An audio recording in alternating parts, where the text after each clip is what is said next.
Hello students, my name is Pankaj Pathania. और students, मैं आज बहुत ही इम्पोर्टेंट एक वीडियोस आप बच्चों के लिए लेके आया हूँ। वो है इम्पोर्टेंट क्वेश्चंस का, क्योंकि आप बच्चों के एग्ज़ाम आ रहे हैं और एग्ज़ाम पॉइंट ऑफ व्यू से ये बहुत ही इम्पोर्टेंट वीडियोस है। और 1 घंटे में मैं ये पांचों यूनिट्स जो हैं वो बच्चे कवर करूँगा। इम्पोर्टेंट क्वेश्चंस क्या बनते हैं और उसके जो ट्रिक्स हैं वो क्या हैं और आपको किस तरह सॉल्व करना है और एग्ज़ाम में आपको किस तरह से अटेम्प्ट करना है। इनके वीडियोस मैंने ऑलरेडी अपने YouTube channel Pathania physics lectures में दे रखे हुए हैं प्लेलिस्ट के साथ, और उसमें जो है वो एक्सपेरिमेंट्स भी हैं बच्चों। ठीक है, तो सबसे पहले हम बात करते हैं कि इंपॉर्टेंट क्वेश्चंस क्या बनते हैं। तो हम बात करते हैं पहले जो हमारा एक मतलब यूनिट है रिलेटिविस्टिक मैकेनिक्स, उसके बारे में हम बात करते हैं। उसमें अक्सर जो क्वेश्चंस पूछे जाते हैं या फिर आप बोलिए कि न्यूमेरिकल्स कहाँ से पूछे जाते हैं, ये मैं आपको बताऊंगा बच्चों। तो रिलेटिविस्टिक मैकेनिक्स का मतलब है बच्चों, ये आइंस्टाइन ने दी थी 1905 में, और इसमें बेसिकली मैकेनिक्स है। This is the part of mechanics. जब रिलेटिव वेलोसिटी जो है वो यदि सी को अप्रोच करे, ठीक है बच्चों, यदि यहाँ पे मैं बात बोलूँ कि ये कोई फ्रेम है S, this is the S and this is frame S dash. कोई भी इवेंट यहाँ पे अकर हो रहा है तो हम पहले क्या करते थे, क्लासिकली डील करते थे। कोई भी इवेंट यहाँ पे अकर हो रहा है तो हम उसे पहले क्लासिकली डील करते थे। तो हम ये बात करें कि या फिर सोर्स का या फिर ऑब्जेक्ट का या फिर कोई फ्रेम है, that is the rest frame है और ये मूविंग फ्रेम है। अंडरस्टैंड?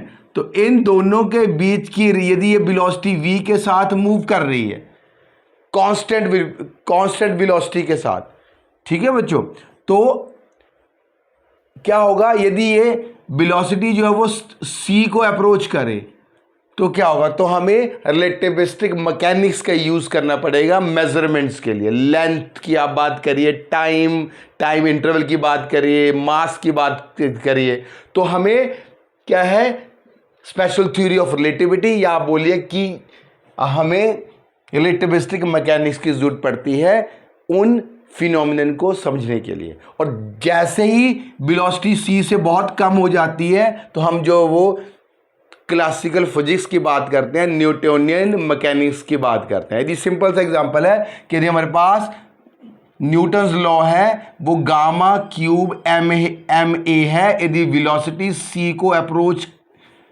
कर रही है। अंडरस्टैंड? और यही लॉ हमारे पास है एम ए जब वेलोसिटी c से बहुत कम है। अंडरस्टैंड? सिंपल सा एग्जांपल मैं लेके चल रहा हूं, वो गामा जो है वो 1 minus B square by C square, और जो वेलोसिटी है वो क्या है, ये v क्या है, relative velocity between the observer. आप ऐसा ही बोल सकते हैं, यदि हम एक सिस्टम ले लें तो यदि पार्टिकल वेलोसिटी बहुत स्पीड से मूव करेगी तो हमें क्या करना पड़ेगा, उसका मास को मेजर करने के लिए, उसकी एनर्जी को मेजर करने के लिए हमें स्पेशल थ्योरी ऑफ रिलेटिविटी की जरूरत पड़ती है। अंडरस्टैंड? अब एग्जांपल, तो आपको जब भी आप इस चैप्टर में हम बात करेंगे तो आपको ये डायग्राम ड्रॉ करना बहुत जरूरी है। इसमें आपको लिखना है कि मूविंग फ्रेम है, रेस्ट फ्रेम है, और ये हमारे पास इवेंट है at X by Z and T. ये सब आपको ड्रॉ करना है। जितना भी इंजीनियरिंग फिजिक्स में हम बात करेंगे, जब तक आप डायग्राम नहीं बनाएंगे, और कोशिश यही करना है कि आप जो डायग्राम के अंदर ही सारी इंफॉर्मेशन आपको जो है वो दे देनी है। अंडरस्टैंड? तो अब हम बात करते हैं कि पहला क्वेश्चन क्या आता है कि what is inertial frame. 2 number का क्वेश्चन आता है और आया भी हुआ है बच्चों, काफी बार आया है। Inertial and non inertial frame of reference. Non inertial frame of reference. Understand? तो ये क्वेश्चन आता है, सिंपल सी बात है। इस क्वेश्चन को करने का तरीका, पहले आपको ये डायग्राम तो प्लॉट करना ही है। स्पेशल थ्योरी ऑफ रिलेटिविटी में लगभग जितने भी आपके पास डेरिवेशंस है या जितने आपके छोटे क्वेश्चन बनते हैं, आपको ये जो डायग्राम है वो आपको ड्रॉ करनी है। और पी यहां पे आपको लिखना है इवेंट। ठीक है, इवेंट कुछ भी हो सकता है। एंड लेंथ की मेजरमेंट जो हम आगे बात करेंगे, टाइम डायलेशन की हम यहाँ पे बात करेंगे। तो इनर्शियल एंड नॉन, तो इनर्शियल फ्रेम ऑफ रेफरेंस ऐसी फ्रेम ऑफ रेफरेंस है जिसका एक्सेलरेशन जीरो होता है, मतलब कि that is non accelerated.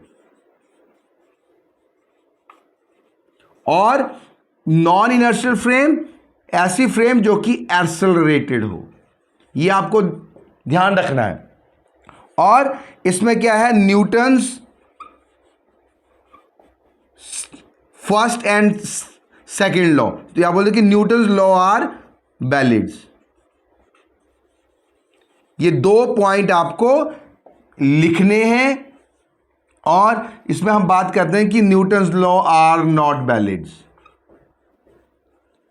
Are not valid. Understand, ये आपको दो चीजें लिखनी है।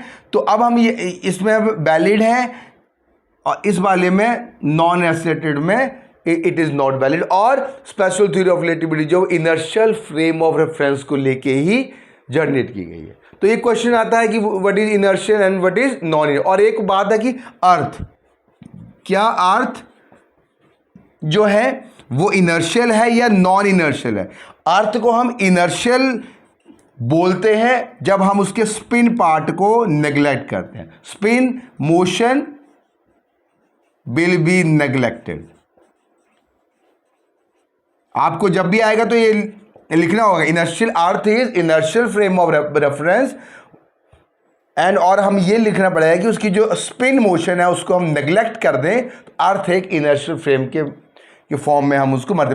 वैसे कि अर्थ एक नॉन इनर्शियल है, पर हम जो है इस जो है इनर्शियल फ्रेम ऑफ रेफरेंस लेके चलते हैं। तो आपको आंसर लिखना है इनर्शियल फ्रेम है। और इसमें ये जरूर लिखना है कि हम जो स्पिन मोशन है उसको हम क्या करते हैं, नेग्लेक्ट कर देते हैं। यदि स्पिन वाले पोर्शन को भी काउंट कर लें तो ये non inertial frame of reference बन जाएगी। ठीक है, उसके लिए हमें जनरल थ्योरी ऑफ रिलेटिविटी का यूज करना पड़ेगा। अच्छा, पहला तो हमारा ये हो गया। अब नेक्स्ट क्वेश्चन बनता है कि what is the aim of Michelson Morley experiment. Michelson Morley का एक्सपेरिमेंट का एम क्या था, हमें एक absolute frame of reference ether की सर्च करनी थी।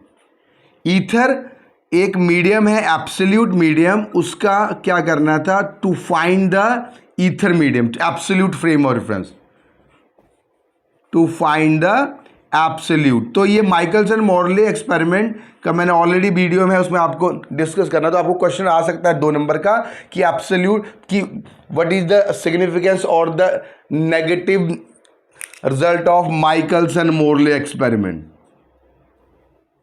माइकलसन मोरले स्पेलिंग एक बार आप चेक कर लेना।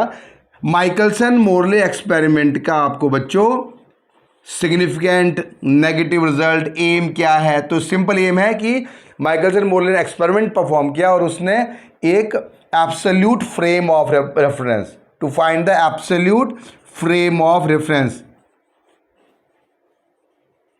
ठीक है, और बाद में वो फेल हो गया था एक्सपेरिमेंटली, थ्योरेटिकली उसने फ्रिंज शिफ्ट दी थी और उसके बाद वो क्या था, एक्सपेरिमेंटली फेल हो गया था। ये आप पढ़ लेना माइकलसन मोरले एक्सपेरिमेंट में, तो उसमें ईथर की सर्च है। अच्छा, उसके बाद एक क्वेश्चन बहुत इंपॉर्टेंट है, what is Galilean transformation equation. Galilean transformation equation, Galilean transformation equation. तो गैलीलियन ट्रांसफॉर्मेशन इक्वेशन का क्वेश्चन हमेशा आता है, तो आपको पहले तो ये डायग्राम बनाना है बच्चों, अंडरस्टैंड। अब गैलीलियन ट्रांसफॉर्मेशन इक्वेशन जो है वो न्यूटोनियन मैकेनिक्स पे बेस्ड है, तो न्यूटोनियन मैकेनिक्स पे ये बच्चों बेस्ड है। तो इसलिए जो है पहले आपको ये डायग्राम ड्रॉ करना है। यदि कोई इवेंट है at position x by Z and t for S frame और x dash y dash z dash and T dash है the position of the event या position of the particle from the S dash frame, moving frame. तो इसमें Galilean transformation equation क्या होता है, transformation equation जो है वो एक फ्रेम में किसी ऑब्जर्वर ने किसी इवेंट को मेजर कर लिया, फॉर एग्जांपल पार्टिकल की वेलोसिटी को मेजर कर लिया, तो दूसरे फ्रेम में जो ऑब्जर्वर है वो क्या मेजर करेगा, ये बताती है ट्रांसफॉर्मेशन इक्वेशन। ट्रांसफॉर्म करना एक फ्रेम से दूसरे फ्रेम में, तो इसको कैसे लिखेंगे, तो ये गैलीलियन ट्रांसफॉर्मेशन इक्वेशन पहले आपको ये ड्रॉ करना है बच्चों, ये बहुत ही इंपॉर्टेंट है। उसके बाद आपको क्या लिखना है, X dash is x minus we T Y dash, यदि एक्स एक्सिस की तरफ ये मूव कर रहा है, ये आपको लिखना पड़ेगा कि एक्स एक्स, तो Y dash Z is equal to Z dash and T dash is equal to T. ये है Galilean transformation equation in position. तो इसको ये भी लिखना पड़ेगा, आपको क्वेश्चन आ सकता है कि पोजीशन, वेलोसिटी और एक्सेलरेशन की फॉर्म में गैलीलियन ट्रांसफॉर्मेशन इक्वेशन को लिखिए। तो पोजीशन हो गया, उसके बाद वेलोसिटी की बात करें तो इसको डिफरेंशिएट करिए तो u माइनस वी आ जाएगा, और एक्सेलरेशन, यदि हम यहाँ पे एक्सेलरेशन बोले तो एक्सेलरेशन के लिए हमें फिर से एक बार इसको डिफरेंशिएट करना पड़ेगा, तो a dash is equal to a। तो ये तो आपको क्वेश्चन आता है कि show that in Galilean transformation equation acceleration will be invariant, ये क्वेश्चन आता है बनता है कि शो दैट, तो आपको सिर्फ डायग्राम ड्रॉ करना है, और डायग्राम ड्रॉ करने के बाद आपको ये गैलीलियन ट्रांसफॉर्मेशन इक्वेशन लिखनी है और इसको आपको बताना है। इसका जस्ट कुछ नहीं किया हमने,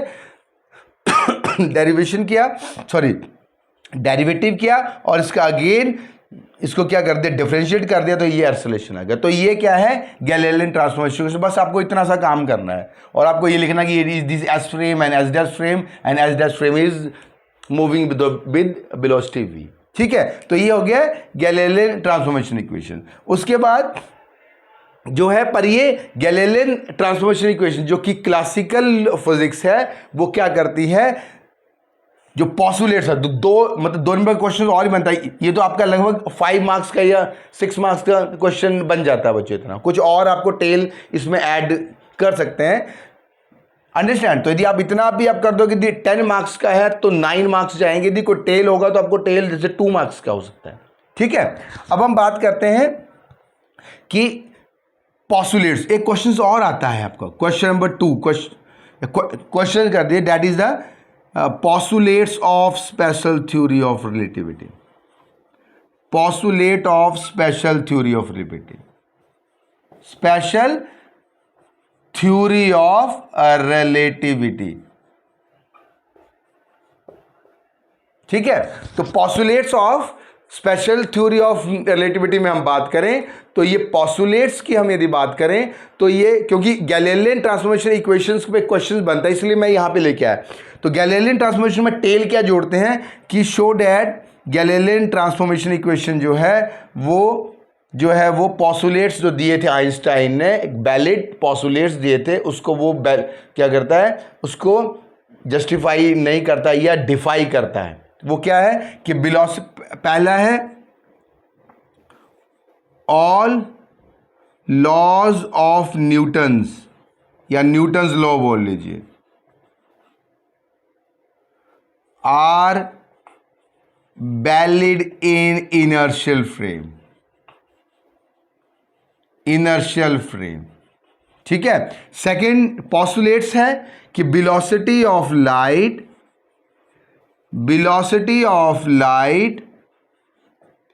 is c, a constant c for all observer, for all frame of reference or observer, कि velocity of light जो है वो सारे के सारे ऑब्जर्वर के सेम रहेगी। पर यहां देखिए ये गैलीलियन ट्रांसफॉर्मेशन इसको नहीं मान रहा है, वो क्या बोल रहा है, that is a u dash.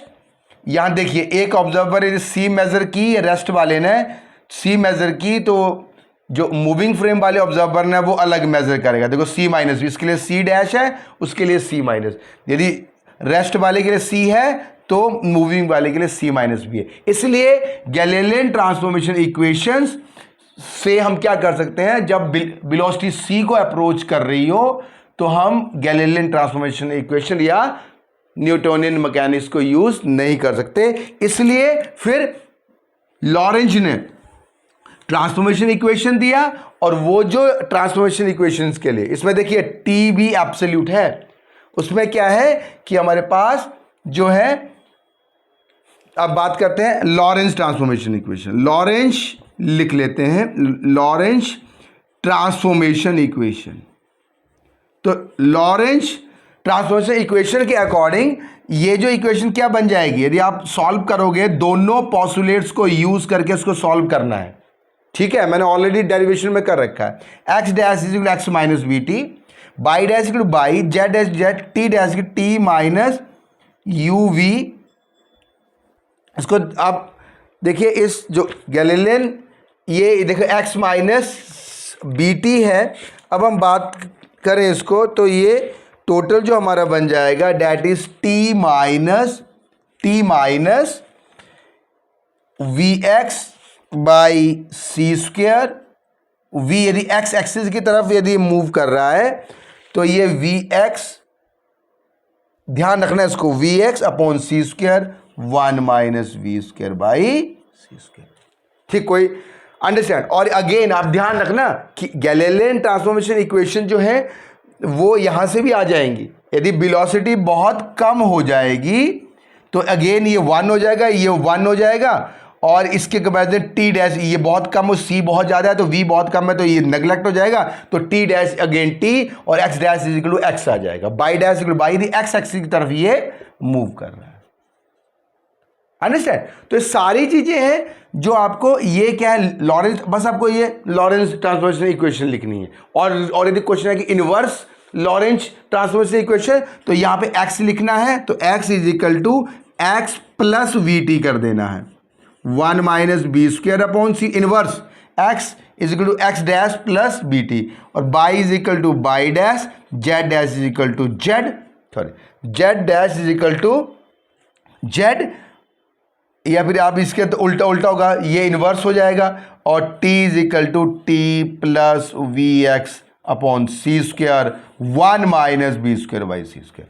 तो ये चीजें आपको इनवर्स लॉरेंस ट्रांसफॉर्मेशन इक्वेशन जो आपको बच्चों करनी पड़ेगी। अच्छा, ये आ गया। अब इसके बाद जो आता है आपके पास वो भी बेसिकली है लेंथ कॉन्ट्रैक्शन। अब इसी का ही आगे है ये जो हमारा लॉरेंस ट्रांसफॉर्मेशन इक्वेशन जो मैंने लिखी है यहां पे, लॉरेंस ट्रांसफॉर्मेशन इक्वेशन। अब इसी का ही एप्लीकेशन हम आगे यूज करेंगे लेंथ को मेजर करने के लिए। कोई भी इवेंट हो सकता है, कोई भी इवेंट मतलब कि लेंथ कॉन्ट्रैक्शन, लेंथ तो क्लासिकल के अकॉर्डिंग क्या है, लेंथ टाइम, हम जो बात करेंगे इसके बाद length time measurement, time measurement, उसके बाद मास, और उसके बाद हम बात करेंगे energy and velocity addition theorem. ये इंपॉर्टेंट है। ये कहां से आया है, ये लॉरेंस ट्रांसफॉर्मेशन इक्वेशन से हम इसको ड्राइव करेंगे। लेंथ भी एब्सोल्यूट नहीं है according to special theory of relativity, time भी नहीं है, और time measurement, velocity, mass, energy, ये सारे क्या है, एब्सोल्यूट नहीं है। तो आपको अब जब भी आप आगे करोगे तो पहले ये वाला जो आपका डेरिवेशन है, सॉरी ये जो इक्वेशन है, ये आपको याद रखनी है हमेशा, और ये आपको एग्जामिनेशन में लिखनी है बच्चों। ठीक है, तो अब हम बात करते हैं लेंथ कॉन्ट्रैक्शन की। तो पहले हम बात करते हैं लेंथ की। तो लेंथ क्या है, लेंथ इज कॉन्ट्रैक्ट। अब मैं इस इवेंट की जगह कोई लेंथ ये मेजर कर, rod, that is L. L is for S dash frame के लिए लेंथ है, और एल नॉट जो है वो एस फ्रेम के लिए। ठीक है, अब एस नहीं, यदि ये रॉड जो है यदि इस फ्रेम में रखी है, मतलब कि मैं यदि मूविंग वाला हूं तो मेरे पास यदि ये रॉड है और आप जो है वो यहां बैठे हुए, मैं यदि मूव करूं तो मेरे में है, तो मेरे लिए इसका एब्सोल्यूट लेंथ एल नॉट होगा, और आप बच्चों के लिए ये एस जो होगा वो क्या होगा, कॉन्ट्रैक्टेड होगा, अलग होगी लेंथ। दोनों ऑब्जर्वर के लिए लेंथ अलग होगी, और वो लेंथ होगी l is l naught 1 minus B square upon C square. L is always less than l naught because b is comparatively with the c की तरफ ये अप्रोच कर रही है। तो ये होगी l is the contracted length.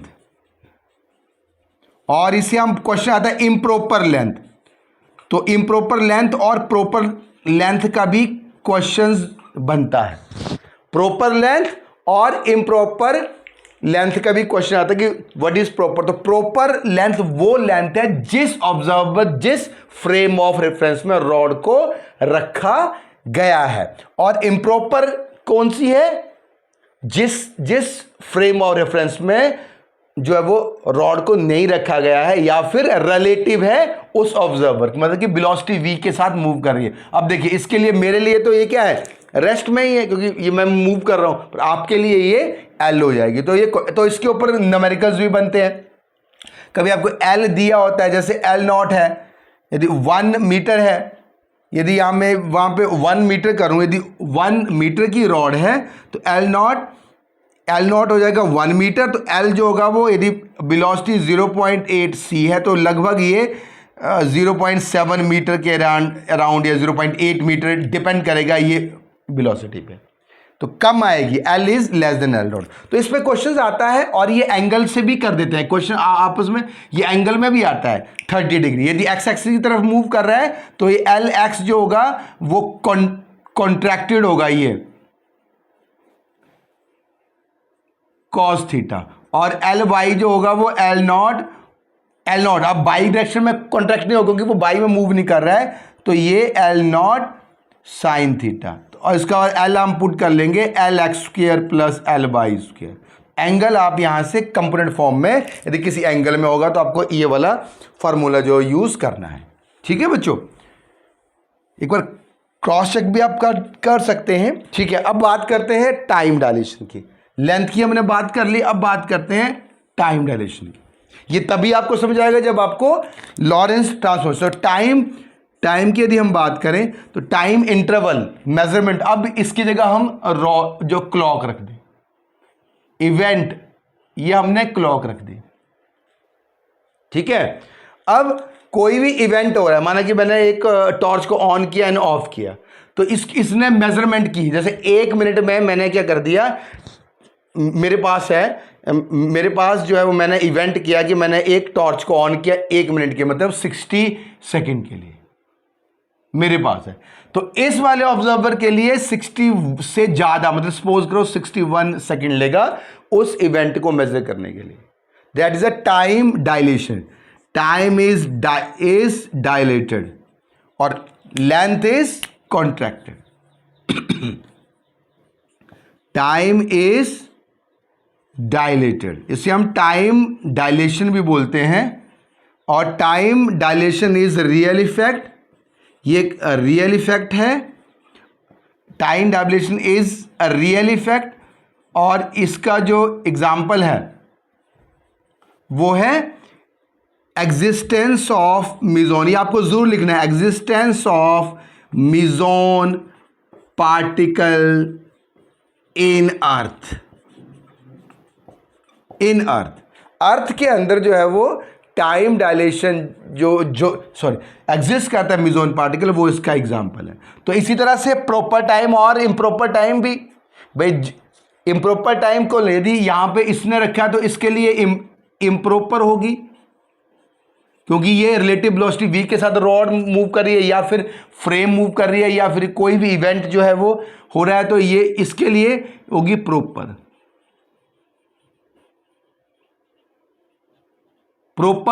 Time.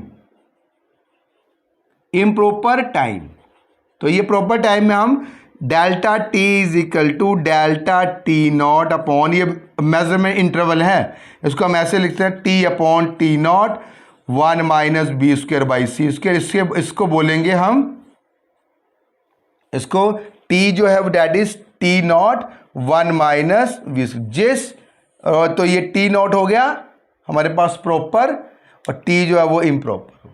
ठीक है बच्चों, तो T is equal to T naught 1 minus B square, और टी नॉट ये मेजर करेगा जिस फ्रेम में रॉड मतलब इवेंट हो रहा है, और वो जो क्लॉक है, और टी जो है वो बेसिकली इम्प्रॉपर टाइम है। तो इसके ऊपर भी क्वेश्चन आते हैं, आपको टाइम दिया होगा, वेलोसिटी गिवन होगी, टी आप कैलकुलेट करो, या टी और टी नोट गिवन होंगे, वेलोसिटी आपको कैलकुलेट करनी पड़ सकती है इस फ्रेम की।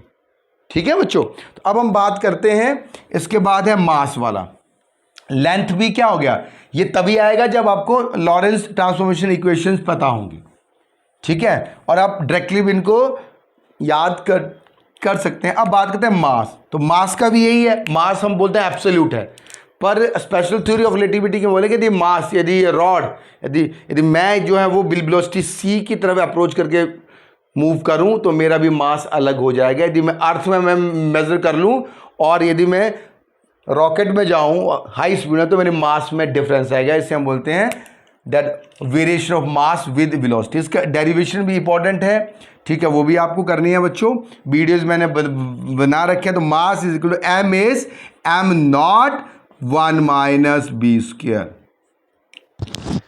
अंडरस्टैंड? तो ये 1 M naught 1 minus B square upon सी स्क्वायर। तो ये मास क्या है, दैट इज अ रिलेटिविस्ट। यदि मैं यहां पे अब मास कर दूं, कोई वेलोसिटी v से मूव कर रहा है, ठीक है, या फिर कोई यहां पे मास है। ठीक है बच्चों, तो मास है, तो ये मास m और m नॉट क्या है, जिस फ्रेम में मास है। अंडरस्टैंड? और m जो है वो जहां पे रिलेटिव वेलोसिटी v है, मतलब उस मास की रिलेटिव वेलोसिटी। जैसे कि मैं यदि मूव कर रहा हूं रॉकेट में, तो रॉकेट के अंदर वाली जो फ्रेम है वो है एस डैश फ्रेम। तो एस डैश फ्रेम में मास एम नॉट होगा। ठीक है, जैसे 70 kg तो 70 kg होगा। और आप लोगों के लिए जो बाहर वाला ऑब्जर्वर है, जो फॉर एग्जांपल अर्थ में जब मैं था, ठीक है, रेस्ट में जो, उसके लिए उसने जो ऑब्जर्वर ने मेरा वेट मेजर या मास मेजर किया है, वो मास क्या होगा, वो एम वेरी करेगा। वो वाला जो ऑब्जर्वर जिसने मेरा पहले मतलब कि रॉकेट में जाने से पहले मेरा मास ऑब्जर्व किया था, वो वाला ऑब्जर्वर मेजर किया था, उसके लिए अब अलग हो जाएगा mass, that is M naught 1 minus B square by C square. Understand? तो मास का इसीलिए सपोज आप क्वेश्चन आ सकता है कि जब आप स्पेस क्राफ्ट में जा रहे हैं तो आपका वेट जो है वो 1 kg इंक्रीज हो गया, तो सपोज मेरा यदि 70 है और 71 हो गया, तो वेलोसिटी आपको कैलकुलेट करनी है। ठीक है बच्चे, ये कौन सा ऑब्जर्वर, जिस फ्रेम में ऑब्जर्वर है, मतलब कि रॉकेट एक फ्रेम है, तो उसमें जो मेजर कर रहे हैं मास, तो वो वाला है जो है वो प्रॉपर मास, और ये है इम्प्रॉपर मास। अंडरस्टैंड? तो इस पे भी क्वेश्चंस आ सकता है। अच्छा, नेक्स्ट हम बात करें, उसके बाद वेलोसिटी एडिशन थ्योरम की हम बात करें, तो उस पर भी क्वेश्चन आता है, that U dash equal U minus V 1 minus U V by C square. ये है वेलोसिटी एडिशन थ्योरम। और आपको क्वेश्चन आ सकता है 2 नंबर का भी इसके साथ, कि आपके पास show that it is convert into the, कि ये जो है वो आइंस्टाइन के पोस्टुलेट्स को, आइंस्टाइन के जो सेकंड पोस्टुलेट है वो उसको फॉलो करती है। वो क्या है कि वेलोसिटी कितनी है, c है लाइट की। तो अब ये देखिए हमारा क्या दिया, यहाँ पे देखिए u डैश आ गया, u माइनस वी आ गया 1 माइनस, यदि हम यहाँ से c मेजर करें, यदि इवेंट जो है वो c माइनस b है, तो 1 माइनस सी वी अपॉन सी स्क्वायर। यदि हमने यहाँ पे टॉर्च जला दी, तो और उसकी जो थी वो रेस्ट वाले फ्रेम ने उसकी वेलोसिटी c मेज़र की है, तो यहाँ से देखिए, और ये मूविंग वाला भी c ही मेज़र करेगा। इसको ऊपर ले जाइए, ठीक है, तो that is basically c square minus C V, और इसको हम जब सॉल्व करेंगे तो ये c से c कैंसिल हो जाएगा, c माइनस बी, और c ऊपर जाएगा तो ये अगेन c आ जाएगा। ठीक है, और जब वेलोसिटी बहुत कम हो जाएगी तो it is again U dash equal to U minus B पे कन्वर्ट हो, जो कि गैलीलियन ट्रांसफॉर्मेशन के अकॉर्डिंग है। ठीक है, तो ये आपको आता कि शो डैट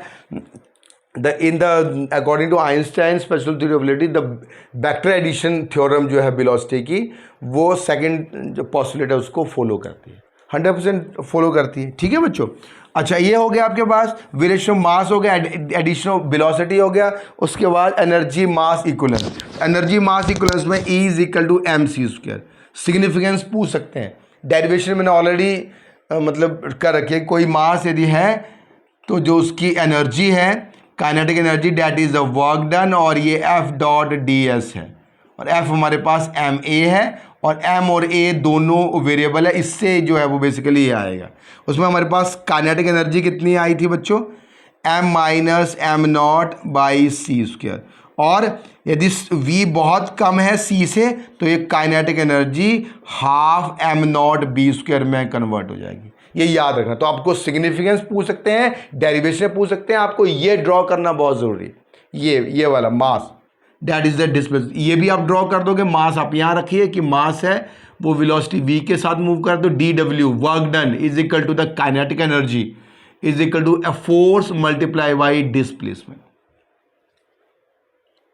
ठीक है, तो आपको इस तरह से आपको ड्रॉ करना है। और ये तो एनर्जी, और इसका सिग्निफिकेंस भी आप कैलकुलेट, तो हाफ, या आपको एक काइनेटिक एनर्जी का रिलेशन, इसके ऊपर न्यूमेरिकल भी बनते हैं। ठीक है, mc², इसके ऊपर भी न्यूमेरिकल बनते हैं। तो वेलोसिटी c से कम है तो काइनेटिक, ये भी आपको आएगा कि show that in non relativistic case v is less than c, kinetic energy is convert into the half m not b²। Understand. अब इसके बाद ये क्वेश्चंस ऑलमोस्ट, ये वाला यूनिट जो है वो कंप्लीट हो गया है आपका। इसमें ट्रिक मैंने आपको बता दिए हैं। अब बात करते हैं फाइबर ऑप्टिक्स एंड लेज़र की। तो फाइबर ऑप्टिक्स और लेज़र ये बहुत इंपॉर्टेंट, दोनों ये तीनों यूनिट आप कर लोगे। मतलब कोशिश है कि सारा ही यूनिट आपको कवर करने हैं। ठीक है, पर यदि 3 यूनिट्स या कोई भी 3 यूनिट्स आप ले लें, उसमें सबसे इंपॉर्टेंट है ये दोनों। अब ये बात करते हैं फाइबर ऑप्टिक्स एंड लेज़र की। ठीक है, तो ये हम नेक्स्ट वाले वीडियोस में इसके बारे में डिस्कस करेंगे। पार्ट में मैंने वीडियो बनाऊंगा, पहले 1, 2, 3 एंड 4 और 5। अंडरस्टैंड। Thank you.